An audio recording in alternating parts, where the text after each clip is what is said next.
Thank you very much, colleagues. We'll begin today's proceedings with First Minister's questions. And before we turn to questions, could I ask the First Minister if she wishes to update the Chamber on the COVID-19 pandemic? Thank you, Presiding Officer. Before I give an update on today's statistics, can I take the opportunity to express, I'm sure on behalf of all of us, my sadness at the death yesterday of Captain Sir Tom Moore. During the toughest of times, he inspired millions of people, and of course he also raised millions of pounds for the National Health Service. So I'm sure I speak on behalf of all of us when I say our thoughts and condolences are with his family and loved ones. Turning now to today's statistics, 978 new cases were reported yesterday. That is 5.1% of all of the tests that were carried out. The total number of cases therefore now stands at 182,269. There are currently 1,871 people in hospital. That is a decrease of 63 from yesterday, and 128 people are in intensive care, which is 12 fewer than yesterday. However, I regret to report that in the past 24 hours, a further 88 deaths were registered of patients who first tested positive in the previous 28 days, and the total number of people who have died under that daily measurement is now 6,269. However, National Records of Scotland has just published its weekly update that includes cases where COVID is a suspected or contributory cause of death, and today's update shows that by Sunday the total number of registered deaths linked to COVID under the wider definition was 8,347. 440 of those deaths were registered last week, which is 12 fewer than in the previous week. 301 of the deaths occurred in hospitals, 97 in care homes, 38 at home or in other non-institutional settings, and 4 of them in other institutions. And yet again, I want to send my condolences to everyone who has lost a loved one during the pandemic.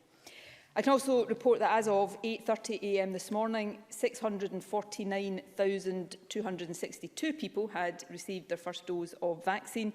That is an increase of 38,484 since the figure reported yesterday. This is the highest daily total so far, and it is 59% up on the same day last week.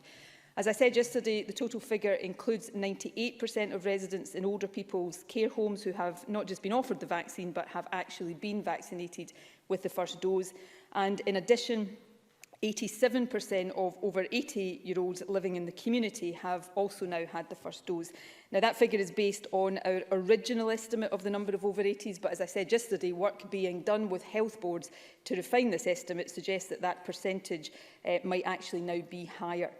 And as of this morning, I can report that 28% of people aged 75 to 79 have also had the first dose. Let me thank everyone working across the country to get people vaccinated as quickly as possible, and also the public for the quite extraordinary uptake so far. Now, finally, there's one other issue I just want briefly to draw to Parliament's attention today. The Independent Review of Adult Social Care has just published its report, and I want to thank the Chair, Derek Feely, and the advisory panel of experts for their work over the past 5 months, and also to thank everyone who took the time to share their experiences. Today's final report covers all aspects of adult social care services, and amongst its 53 recommendations, it calls for the creation of a national care service. The Government will respond to its recommendations in due course, and the Health Secretary has requested a parliamentary debate on the report later this month. The pandemic has shown us more starkly than ever before just how much our care services matter. So the review report provides us with a basis for significantly improving these services, and of course is a vital first step towards the creation of a national care service. Let me conclude with a reiteration of the key ask of all of us right now. Please stay at home except for essential purposes. Staying at home remains essential to getting and keeping the virus under control as we vaccinate more and more people. The sacrifices being asked of everyone are hard, but they are working. So please stick with it. Remember facts when you are out, but unless it is essential to be out of your home, stay at home, protect the NHS and save lives. Thank you very much, First Minister. The First Minister will now take questions. Before we turn to the written questions, if anybody wishes to ask a supplementary, I'll take them at the end, but please press your button early, and I call Ruth Davidson. Thank you, Presiding Officer. And may I associate myself and my party with the sentiments expressed by the First Minister regarding the death of Captain Sir Tom Moore. The word hero is overused, but he most definitely was one, and our thoughts are with his family. Presiding Officer, the Government has finally accepted that Scotland's vaccine rollout is lagging behind the rest of the UK and the pace needs to be picked up. With the Health Secretary Jean Freeman telling Parliament yesterday, we do need to vaccinate faster in Scotland than we have been doing. It is in all of our interest that this works and it works well, so let's focus on what the First Minister is going to do to accelerate the programme. For consecutive weeks, vaccinations have dropped substantially on Sundays, and this risks becoming a consistent pattern. A 7-day service was promised, and it will be essential if we're going to meet targets. So, has the First Minister identified what the problem is on Sundays, and can she tell the Chamber what has been done since last Sunday to make sure that the situation improves this coming weekend? First Minister. Well, I'll come on to the 7-day working in a second, but can I first of all say, as I set out yesterday, the Scottish Government has followed an approach that very deliberately concentrated on getting the most clinically vulnerable groups vaccinated first and achieving as high an uptake in these groups as possible. 98% of older residents in care homes have now been vaccinated with their first dose, and 87% actually, we think that is probably now above 90% of over 80s living in the community. That's really important because that is the way most quickly to have an impact on reducing serious illness and reducing the number of people dying. I heard Michael Gove on the radio this morning not able or willing to give a figure for how many residents in care homes in England have actually been vaccinated as opposed to being offered the vaccine. So that's a deliberate choice that the government has made. It is a legitimate choice to have, first of all, focused on overall numbers, but if that is at the expense of uptake in the groups most clinically vulnerable, it's not a choice I would have wanted the Scottish Government to make. But we are now, and we can see both in the figures yesterday and today, we are now accelerating the programme for younger age groups in the wider community. So the figure I reported yesterday was 55% higher than the previous Monday. The figure today I'm reporting, which is the figure for yesterday, Tuesday, 59% higher than Tuesday last week. Our figure yesterday actually was proportionately 28% higher than the figure in England for vaccinations done yesterday. So we can see that acceleration already, and our job is to make sure that continues.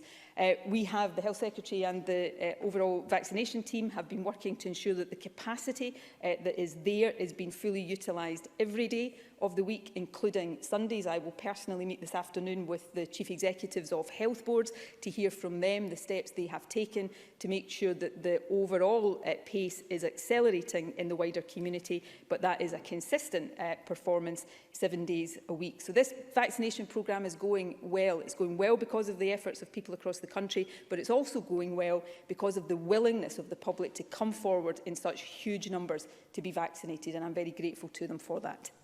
Ruth Davison. Thank you, Presiding Officer. We've also heard from the Health Secretary that there is evidence that some parts of the country are getting the vaccine faster than others. A month ago, we raised concerns a postcode lottery was possible unless local data was published to help identify and address problems as soon as they emerge. Currently, the data published by Health Board varies wildly. Some update weekly, some in arrears, some don't appear to publish at all, while others update their website every few days.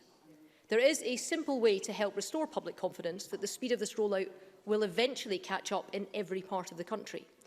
So can we ask the First Minister again, 4 weeks on, will she now commit to publishing those daily breakdowns for each Health Board area?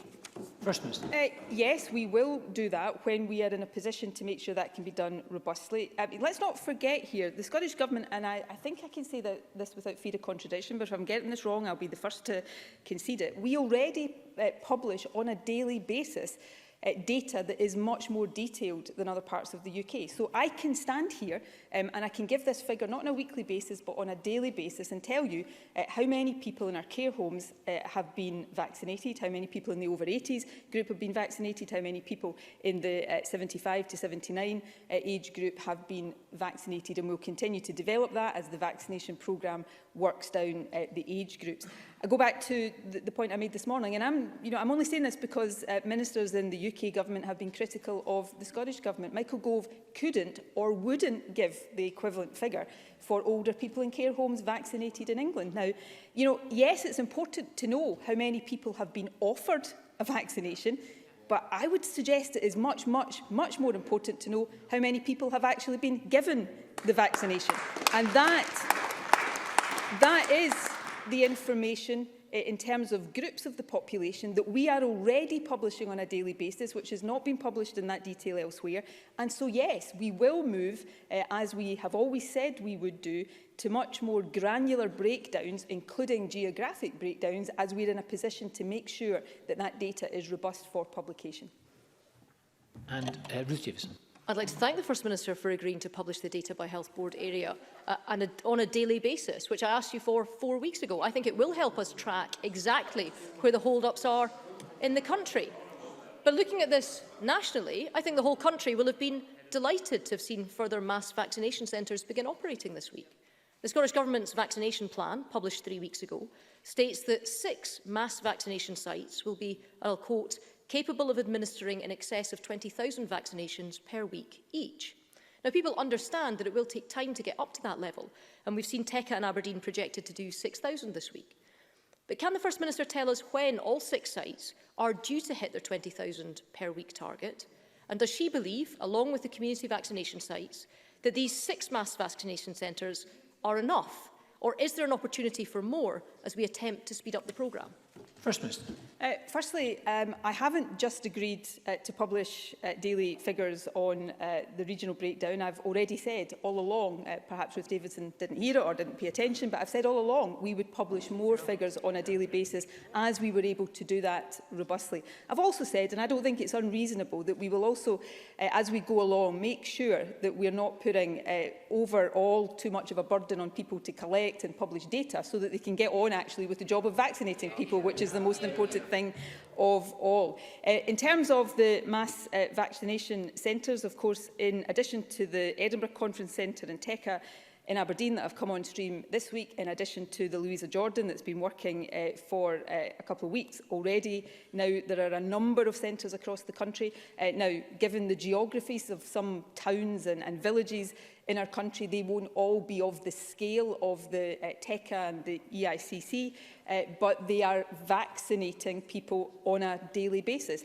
And we will open bigger centres as and when the supply allows that throughput. So this is a programme that is flowing well. We've been candid. We want, as we got the uptake figures in these most clinically vulnerable groups, we always said we would accelerate in the wider groups. But, you know, let's focus here just on the numbers I've given over the last 2 days.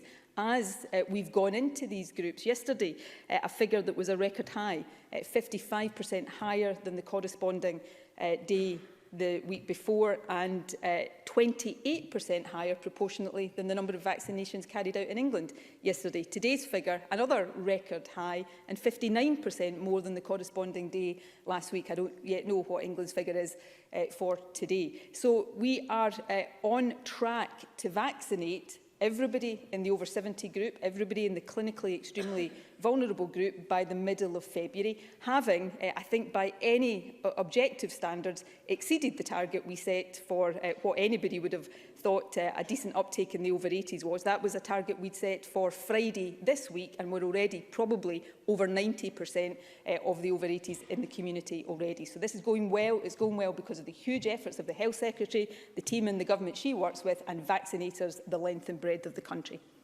Ruth Davidson. I thank the First Minister for that answer, but it would be good to hear from her when the 6 sites promised to reach 20,000 per week are projected to do so. Now, yesterday, I asked the First Minister if she would accept further help from the armed forces, which had been offered to aid Scotland's COVID response. She didn't answer, but indicated as she sat down that she'd realised and that she'd go on to cover it later in the session, but didn't get there. Since then, the Secretary of State for Scotland has written to offer the support of the UK Government and UK health bodies. So, can I ask her again, will she accept further military assistance? Sorry, I'm not quite sure why this is getting such a derisory response from those in a seated position. I think the people of Scotland would like to hear whether the First Minister will accept further military assistance and the mutual aid offered by the UK Government to get Scotland's vaccination programme caught up with other parts of the UK. First Minister. The really good progress in our vaccination programme, for some reason that I can't understand, seems to be irritating Ruth Davidson today. I would have thought it's great news for the country. We already are drawing on assistance from the armed forces. We've been doing that right throughout the pandemic. There was a period last year when our armed forces, representatives of our armed forces were actually based in St Andrew's House with the rest of the team, and I am hugely grateful to them. Can I just say, though, any help that the armed forces give to Scotland, whether it's on vaccines, whether, as in an earlier stage, it was on PPE or the logistics associated with setting up the NHS Louisa Jordan, it's not a favour from the Secretary of State for Scotland. It's our armed forces that the people of Scotland pay for through their taxes. So let's forget the suggestion that it's somehow the UK government doing Scotland a favour. We will continue to draw as appropriate on the help of the armed forces, and let me just again, as I did a moment ago, take the opportunity to thank them. But this vaccination programme is making good progress, and my job, the Health Secretary's job, is to make sure that continues. And of course we'll continue as we draw on lessons from elsewhere in the UK, which we've never shied away from doing. We'll also share our experience of having lower infection rates and making good progress in suppressing the infection. So we'll continue to work with others to make sure that collectively we get through this pandemic as safely and as quickly as we possibly can. Thank you. Jackie Bailey. Presiding Officer, could I also send my condolences to the family of Captain Sir Tom Moore and to all those families who have lost loved ones. Progress with the vaccination programme is always welcome, but some people in earlier priority groups are being left waiting for their first dose whilst vaccinations proceed for over 65s in places like Glasgow, Dumfries and Galloway and Lothian. Take, for example, Kate, who lives in Fife. She's 96. She lives in her own home and has carers in 4 times a day, but she has not received a vaccine invite. Her family don't live close by, and she is unable to contact the GP herself because she has dementia. Also in Fife are Margaret and Bill. Both are over 70. Margaret has COPD, but they have yet to also receive a vaccination invite. Their GP has no information as they are not administering this tranche of vaccines. Last Friday, the Health Secretary said that all over 70s would have their appointment by the end of the week. When that didn't happen, people started to worry. So can the First Minister explain what has gone wrong to leave people like Kate, Margaret and Bill in the dark? First Minister. Nothing is going wrong, but let me say 2 things. Any MSP across the chamber who has individual cases of people not getting a letter, they should pass those on, and perhaps Jackie Bailey wants to turn her mobile phone off as well while I answer her question. They should pass those details on and we will obviously look into them. Also, anybody who in a priority group who is worried about not having had an appointment can contact the vaccination helpline. I think this is information that has already been given to all MSPs, but let me, for the benefit of people watching, if you are worried about your appointment or not having had your letter yet, you can phone the helpline on 0800 030 8013. That's 0800 030 0813. In terms of the letters for the 70 plus age group and those in the clinically extremely vulnerable group, they will be out by the end of this week. Most will already have had them and be getting them as we speak. And all of that group will be vaccinated with the first dose by the middle of February. Now, yes, we will. Some health boards, and I wondered how long it would take for MSPs in the opposition parties to start to criticise this. In order to do it faster, some health boards are grouping the 65 to 69-year-old age group in with the over 70s, so that they're not waiting to do that sequentially, they're doing that all as one group. So there will be cases of somebody in that age group getting vaccinated maybe a few days before somebody in the older age group, but the over 70s will all be done within that target date, and we are on track to meet that. Jackie Bailey. Can I say to the First Minister, it's not a criticism, it is the lack of information that's causing confusion out in our local communities. And I will not be alone, because my inbox is full of similar cases to the ones I described in Fife. These examples aren't one-offs, but they are part of a growing postcode lottery in vaccine rollout. and it's slowing Scotland's recovery from COVID. The weekly Public Health Scotland figures show a huge variation across the country in the proportion of the population receiving the vaccine. While some parts of mainland Scotland, like Moray and Angus, have vaccinated over 10 and 13%, areas where the virus levels have been persistently high, such as Glasgow, Ayrshire and Lanarkshire, have only reached between 6 and 8%. Meanwhile, the city of Edinburgh is lagging far behind, with only 5% of its population receiving a first dose.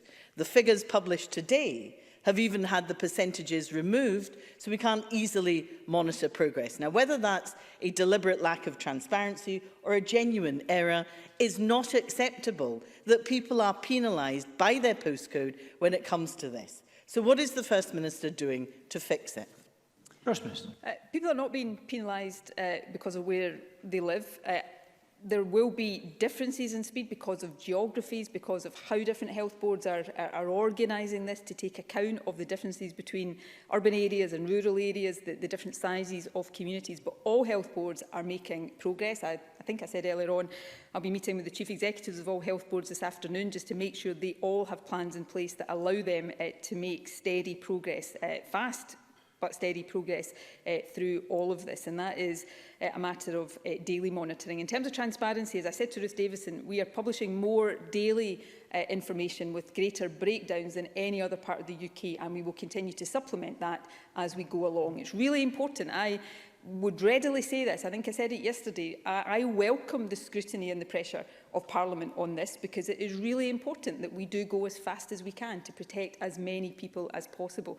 In terms of information, the reason we set up the helpline, which I gave the number for a moment ago, is so that there is a point of contact. I get lots of emails about this, as I'm sure other members do. We address any concerns there, but actually increasingly the emails I'm getting on a daily basis are for people to say, I've had my vaccination and I'm really pleased about it. So there's lots to do on this. There are lots of people yet to vaccinate, both in obviously the 70 to 80 age group, and also then as we get into the younger age groups. But I think we can see from the figures, having achieved the uptake rates in these most vulnerable groups, the figures for this week show the acceleration of the programme through the other groups as well, and we will keep an absolute focus on making sure that continues. Jackie Bailey. I welcome the acceleration of the programme, but people across Scotland expect to be treated equally and not have their chance to have a vaccine determined by where they live. Presiding Officer, it is becoming harder to work out how the Scottish Government measures success in the vaccine programme.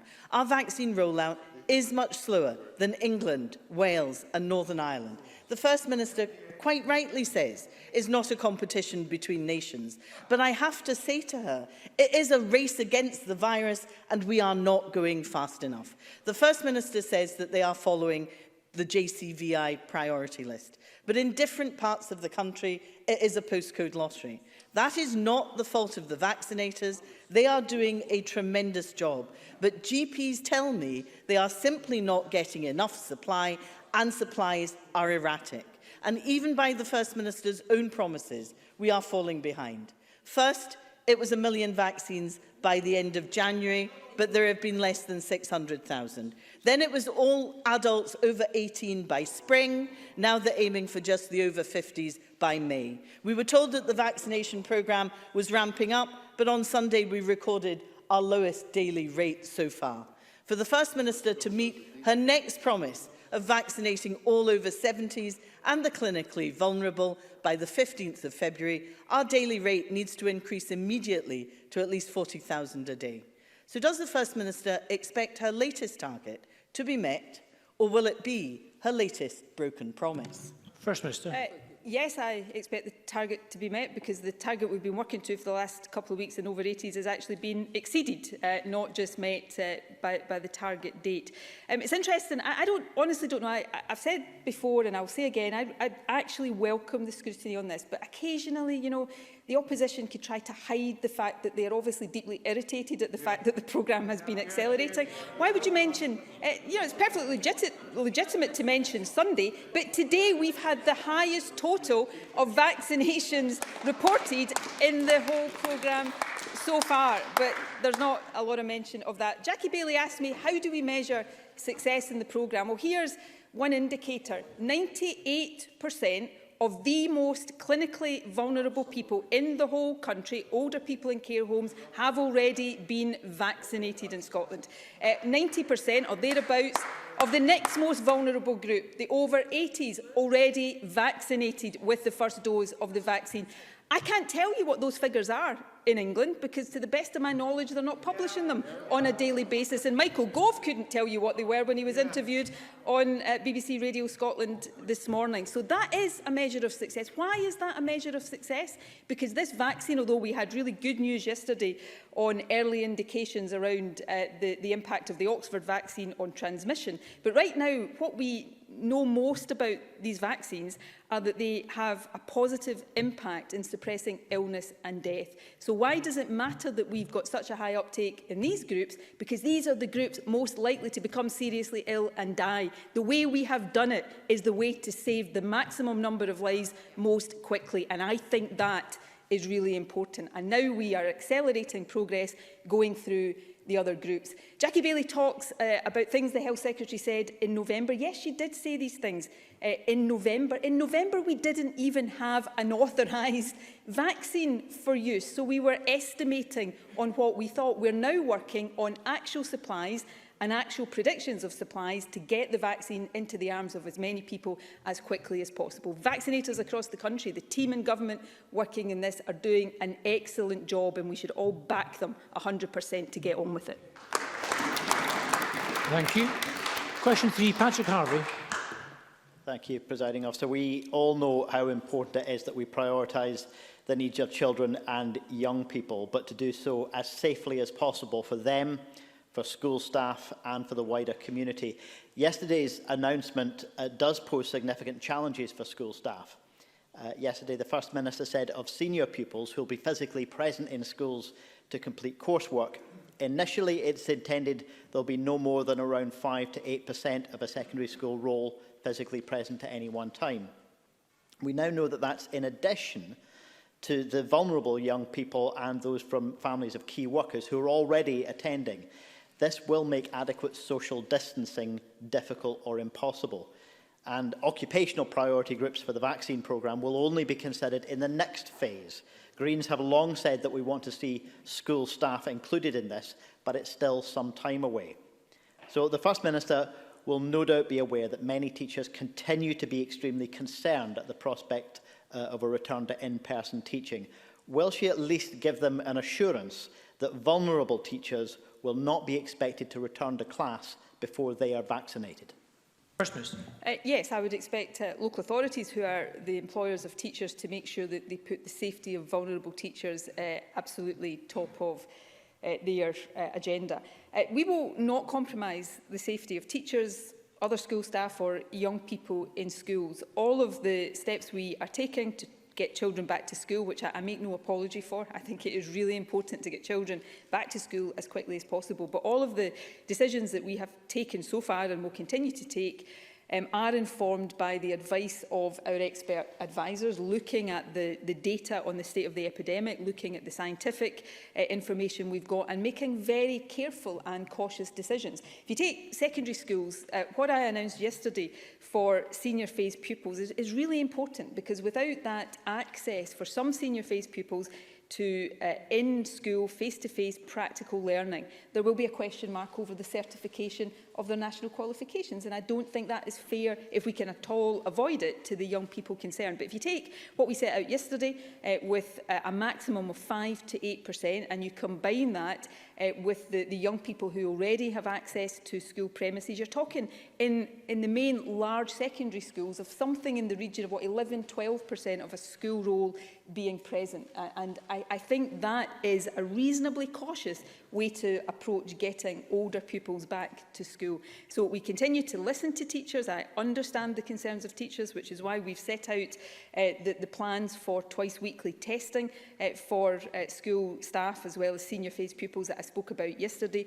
And it's why we will continue to look at all possible ways to make sure schooling is as safe as possible. But we know the impact, the increasing impact that being out of school is having on our young people, which is why getting them back as quickly as possible is such a priority. Patrick Harvey. I think we all recognise the difficulty of making decisions in this area, but yesterday teaching unions did continue to urge caution in reaction to the First Minister's announcements. Teachers will also face workload challenges because of dealing with a mix of pupils in school, pupils staying at home, including unpredictable numbers needing to self-isolate, as well as teachers' additional workload on test and trace. Teachers can't reasonably be expected to teach some pupils in person and others online at the same time, so they need to know what the arrangements will be that will be put in place. And this challenge is exacerbated by unequal access to home learning for pupils where digital access is a challenge and where they've had issues about accessing resources. So can the First Minister tell us how many children and young people still don't have access to remote learning because they don't have a laptop or other device or have an insufficient broadband connection? First Minister.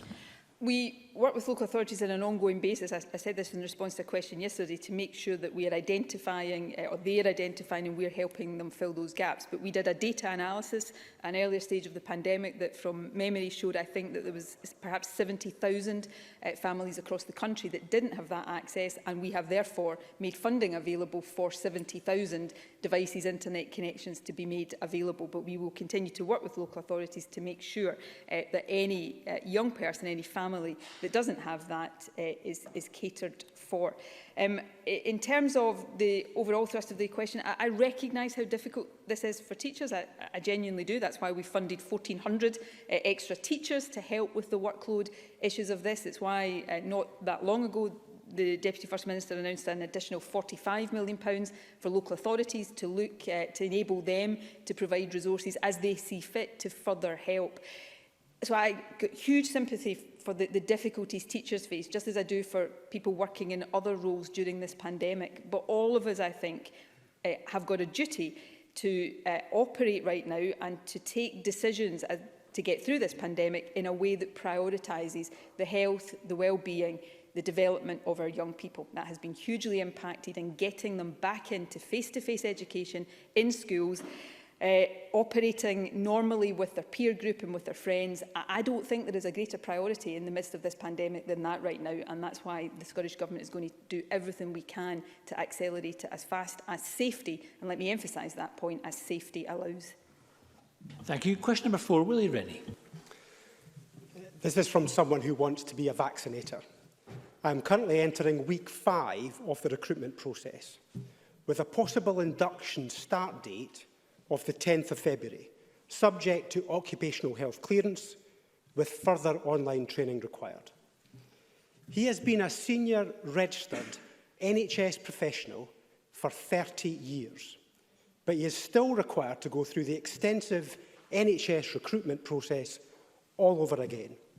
He asks, why did the recruitment process only really get going in December, when it was clear that the mass vaccination was on the way by late summer?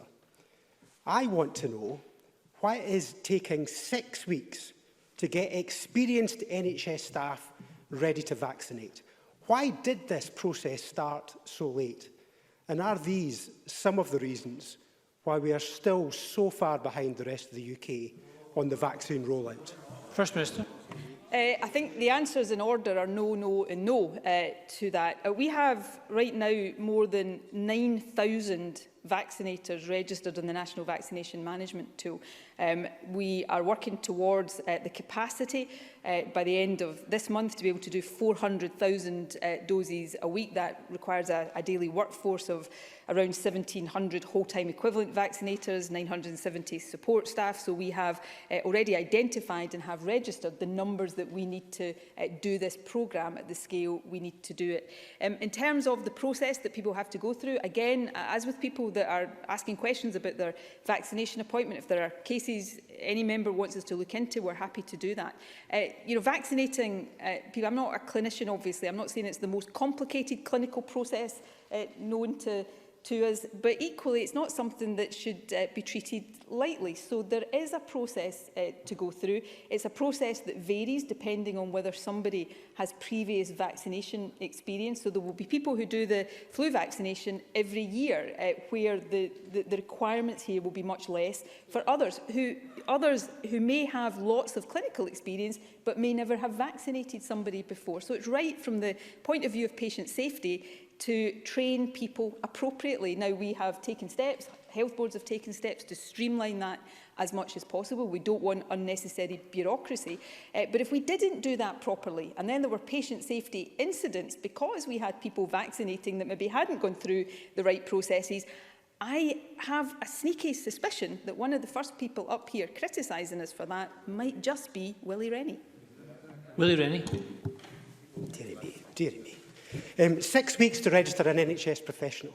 That doesn't sound like progress to me, especially when they've had 30 years of experience, senior experience. Pennywell All Care Centre has been designated a vaccination hub because it is located in the middle of one of Scotland's most deprived communities. We have learned from local GPs that appointments there have been given to people from elsewhere. But people in Muirhouse, who can see the building from their front living room window, are being sent to the EICC 2 whole bus journeys away.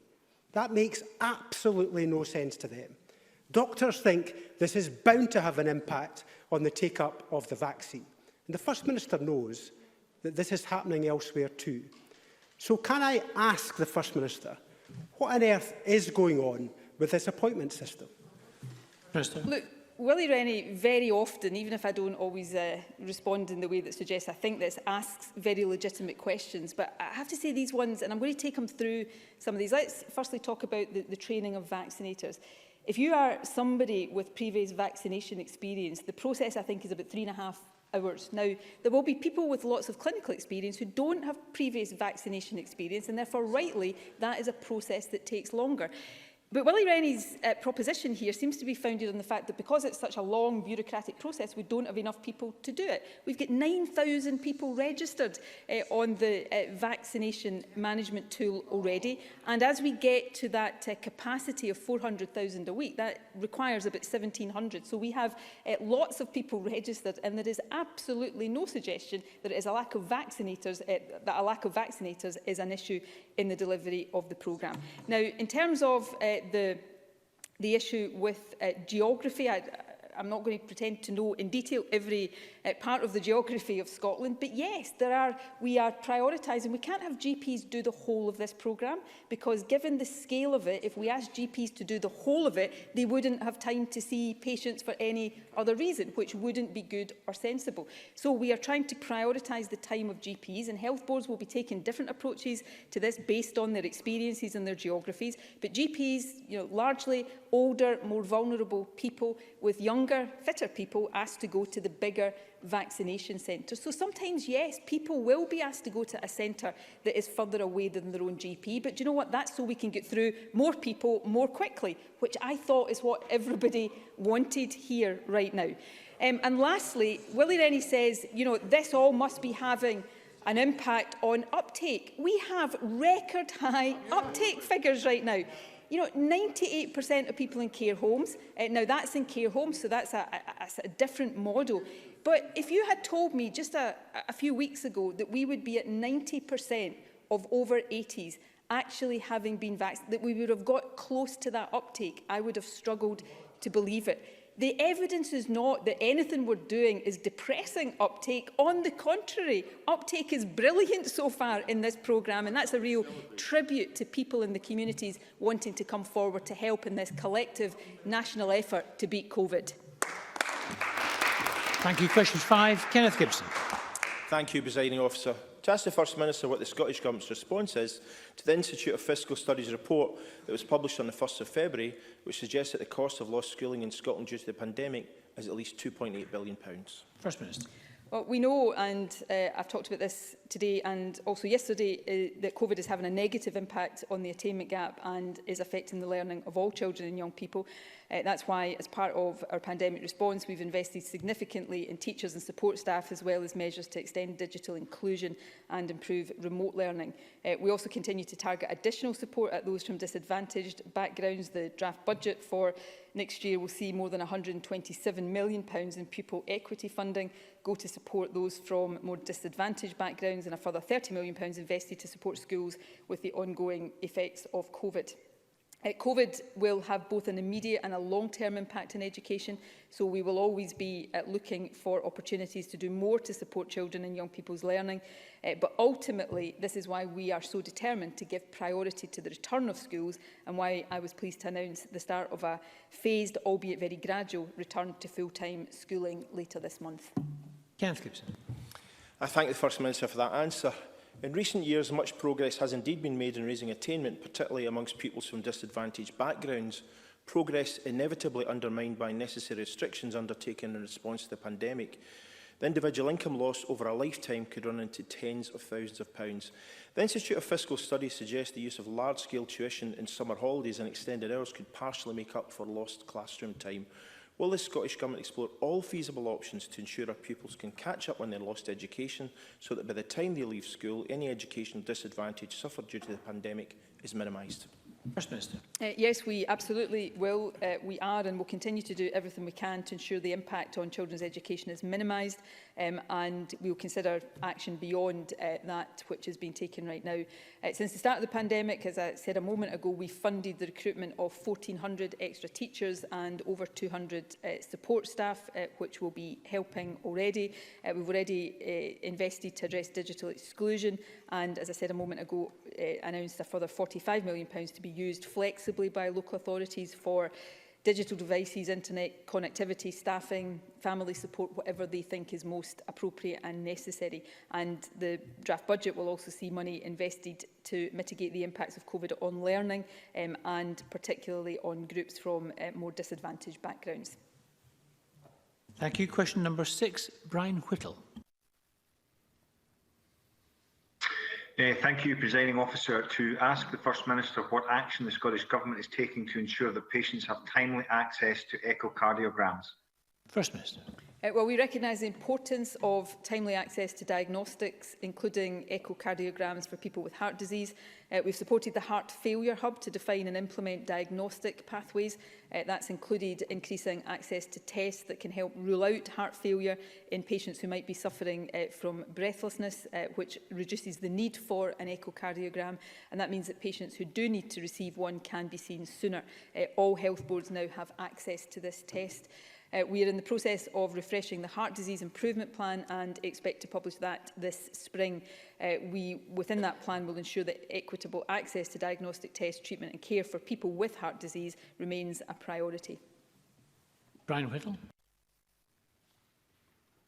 I thank the First Minister for that answer, but the recent British Heart Foundation draft Heart Disease Plan for Scotland released data gathered through FOIs that showed significant variation in access to echocardiogram across Scotland. They also highlighted that the Scottish Government, having invested £1 million in the delivery of the current heart disease improvement plan since 2014, is against a cost of heart disease in Scotland to the NHS of £4.8 billion in the same period. Does the First Minister agree that this equates to a chronic underinvestment in heart disease prevention, and will she commit the Scottish Government to adequately invest in the prevention and treatment of heart disease? First Minister. Yes, we will continue to do that to the best of our ability. I very much welcome the publication of the British Heart Foundation strategy document. We will work with them as we developed the refreshed plan, and as I said earlier on, making sure that there is equitable access to diagnostics is a key priority as that plan is developed. But I think it is important, as I said in my initial answer, to recognise that there is a real focus already on prevention, which is why the test that I talked about to rule out heart failure as an alternative to somebody requiring an echocardiogram is so important. So prevention, early intervention across all conditions remains very important. So we will continue to work to ensure that that is as equitable as people have a right to expect it to be. Thank you very much. And question 7, David Stewart. Thank you, Presiding Officer. To ask the First Minister what assessment the Scottish Government has made of introducing an internationally recognised digital COVID-19 vaccine passport?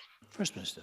Well, I think one of the practical challenges right now at this stage of a certification approach is that we are still learning about the vaccine's effect on things like transmission of the virus. That challenge has been recognised by the World Health Organization, although, as I referred to a few moments ago, we had, I think, very good news yesterday about early indications of the impact of the Oxford vaccine on transmission, but there is much still to be learned about that. We will continue to engage in international developments, including on the subject of vaccine certification. These discussions are led at a global level. They're led by the WHO and will include consideration of technical details, ethical and equality issues, which I think are important in this regard, and also privacy standards. And the outcome of these discussions will guide our work in this area in the future. David Stewart. Thank you, Presiding Officer. Could I thank the First Minister for her reply? The recovery phase of the pandemic will see a weakened global economy with our domestic tourism industry in freefall. An internationally recognised digital passport can contain details of vaccination history and results of COVID-19 test results accessed through a QR reader. Does the First Minister agree with me that the UK presidency of the G7 gives an opportunity to lead on this issue, an idea whose time has come? First Minister. Yes, I do believe there's an opportunity to lead on this discussion. Is it an idea that time has come right now? I'm not sure we are yet at that stage, because I don't think we know and understand enough about the impact of the vaccines to know exactly what certification would be certifying. And I think the whole world has to learn more about this before we can take final decisions there. In the fullness of time, I think certification may well have a role to play. We all know from travel to certain parts of the world that already there are some diseases where you require certification of vaccination. So this is not some new an unknown idea, but it does require a level of understanding that I don't think any country has right now. Now, hopefully, in the not too distant future, we will have a much greater level of understanding, and these discussions can continue in a more meaningful way. And I think we do have an opportunity to very much be in a leadership position in that. Thank you very much. We're going to move to supplementary questions. Bob Doris, to be followed by Jamie Halcrow-Johnson. Bob Doris. Thank you, Presiding Officer. Can I ask the First Minister, given the good progress in vaccinating priority groups, not just over 80s in care homes, but also in the weeks ahead, groups such as unpaid carers, for instance, when will the Scottish Government be able to review and hopefully ease the significant restrictions placed on hospital and care home visits for family members, visit their loved ones? And can you say maybe a little bit more about when this might be and what this might look like? First Minister. Well, none of us want the very severe restrictions on people's ability to visit loved ones in care homes or in hospitals to be in place for a minute longer than is necessary.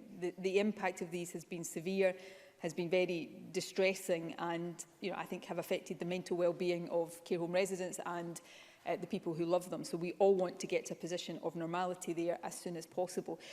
But it has to be done safely. With the virus circulating at levels it is right now, particularly with the impact of the new variant circulating widely in Scotland, and of course a fear about other new variants, we've got to be cautious there. The vaccine and part of the reason for focusing on care homes first was to make sure we gave maximum protection to that most vulnerable group and the staff members who work more closely with them. So vaccine, I hope, will allow us sooner rather than later to get back to greater normality there, but I suppose it relates in part to my answer to the previous question. There are still some unanswered questions about the impact of the vaccine on transmission. So we have to continue to be cautious, which is why I'm not going to put a date on it right now. But I absolutely assure everybody watching who is desperately missing a loved one in a care home that we will get you back into visiting as normally as possible, just as quickly as it is deemed safe to do so. Thank you. Jamie Halcrow-Johnson, to be followed by Polly McNeill. Thank you, Presiding Officer. I've been contacted by a constituent from my Highlands and Islands region who's not being able to be offered the vaccine at a local GP surgery in Keith, but told to travel to Dufftown over dangerous and snowy roads. I have a constituent in their late 90s who, until their family contacted the NHS, had no news of his vaccination date, and as of Monday afternoon was still to hear having been told that they're going to be vaccinated at home, despite being willing and able to attend their local GP surgery. And in GPs in my region, frustrated at being told they can't vaccinate, that they would choose, those people that they would choose to, and supplies are limited and that their use is restricted. So can I ask the First Minister, do these examples of the inflexibility of the system and how it impacts on some of our most vulnerable cause a concern? And if so, what is she able to do about it? First Minister. In any big-scale programme, there will always be people who perhaps get missed from an appointment letter or who don't get an appointment where it is convenient, and the system will try to be as flexible as possible. As a constituency MSP, I get emails from constituents like that. I've had some in the past couple of weeks, and as a constituency MSP, I try to get on and fix them for my constituents as quickly as possible. And we will make the system as flexible as possible for people. But, you know, I didn't necessarily think it would be as quickly today that the Conservatives would move from saying not enough people are being vaccinated to sort of complaining about where people are being vaccinated. So we are getting through this as quickly as possible. Can I say, I know there will be people, because they email me too as well, who say I would want to be vaccinated closer to home because of my particular circumstances. That's perfectly legitimate. Let me again give the number for the helpline. You can obviously contact your MSP, but the helpline 0800 030 8013. That helpline is there should you need advice on any aspect of your vaccination, and we will try to be as flexible as possible. Thank you. Pauline McNeill, to be followed by Willie Coffey. Thank you, Presiding Officer. Can the First Minister confirm that the 5 cases of the South African variant identified in Scotland and linked to travel have been given the necessary support to isolate and actually are isolating, and that all those who have been in contact with those individuals are doing the same to prevent further spread? It would be good to get that assurance.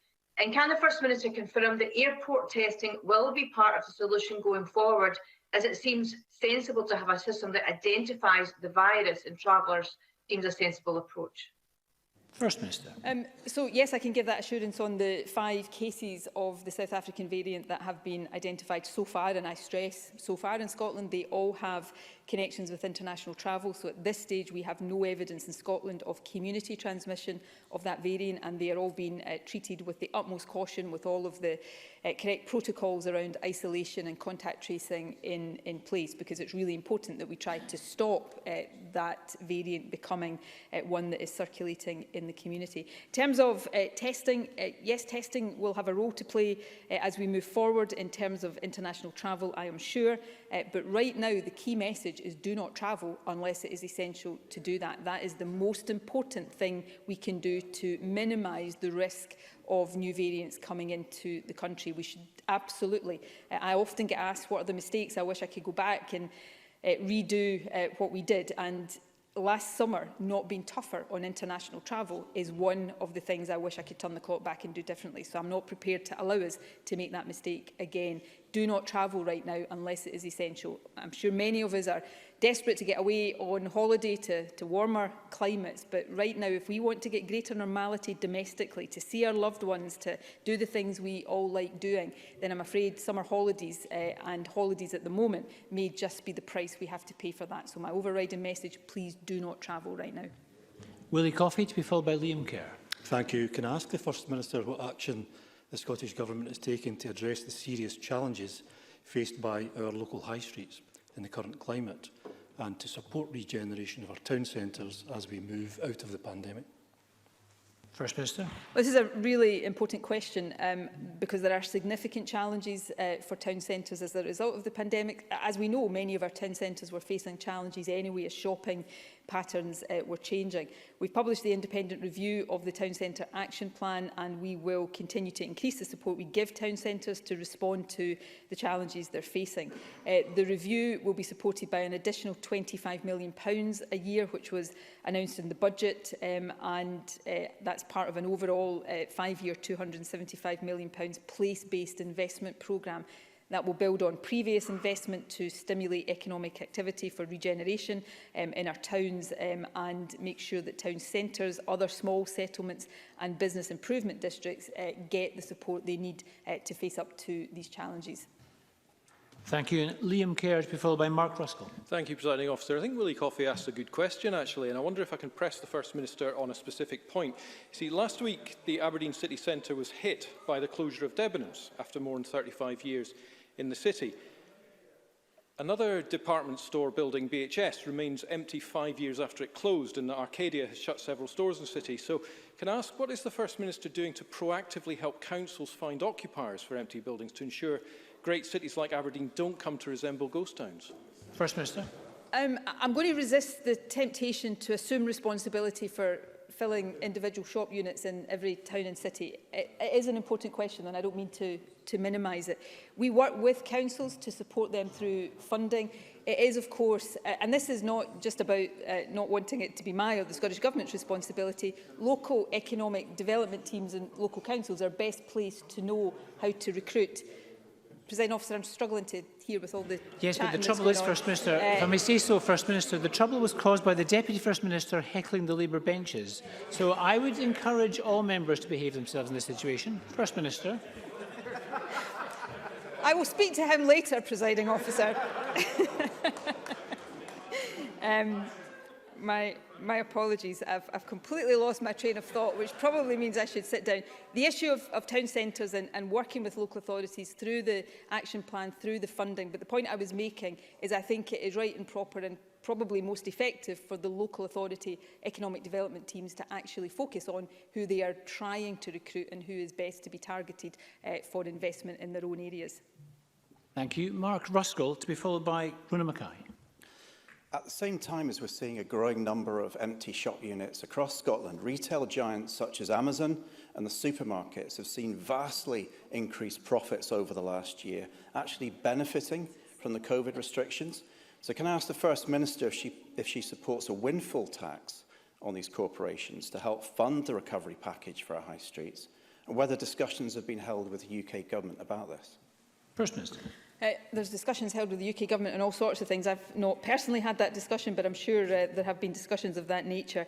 Look, I'm open-minded to any way in which we can make sure that those who have benefited from the situation we've been living through most do more to share in the burden for those who've really suffered. That's why I welcomed the fact that some of the main supermarkets gave back to government the money they had saved from business rates relief, and that is allowing us to extend the business rates relief for some really hard-hit sectors for an extra 3 months. So I think those with the broadest shoulders as a principle should bear the biggest burden, and we'll continue to have these discussions. Although all of us have a part to play here in trying as far as we can during these times to support local businesses, to support our high streets and to give our custom to those who need it most. Thank you. Rona Mackay, to be followed by Finlay Carson. Thank you, Presiding Officer. To ask the First Minister what her response is to figures revealing that the number of Scottish households affected by the benefit cap has nearly doubled during the pandemic. First Minister. Well, like many people, I'm deeply concerned about the benefit cap. That's just one of the pre-existing failures in the UK welfare system that has been further exacerbated by the pandemic. The continuation of the cap during this crisis makes neither economic or moral sense. The benefit cap hits families with children hardest. 97% of capped households have children in them. So at a time when we've seen those relying on benefits rise and current economic forecasts are for increasing unemployment and fewer vacancies, this is a time when all governments, certainly it's a responsibility the Scottish Government takes seriously, need to support families, not penalise them. So we've called on the UK Government to scrap the benefit cap, and we'll continue to do everything we can to encourage them to do so. Thank you. Finlay Carson, to be followed by Neil Findlay. Thank you, Presiding Officer. First Minister, back in November 2018, in response to my question, you said that you appreciated arguments I put forward calling for a national park to be established in Galloway, stating at the time, and I quote, "We want to give full consideration to the proposal. I am happy to ask the relevant ministers to engage with the member and others who have an interest on how we can take the matter forward properly." Sadly, no progress has been made. But now, in light of the biodiversity and climate change emergency and the economic crisis we presently face, and given the recognised benefits national park status can bring, will the First Minister today commit to a feasibility study on the creation of a new national park in Galloway? First Minister.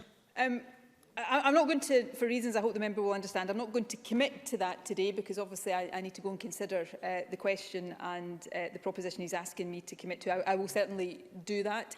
I do remember the question he asked me back in, I wouldn't have been able to say it was November 2018. I'm sure for many of us that seems like an eternity ago, given what we've been through in the past year. But these things remain important. They are as important as they were before. So I will undertake to go and look at where things are with the situation around a national park in Galloway, and look specifically at the question of a feasibility study. And I or the relevant minister will write to Finlay Carson when I've had a chance to do so.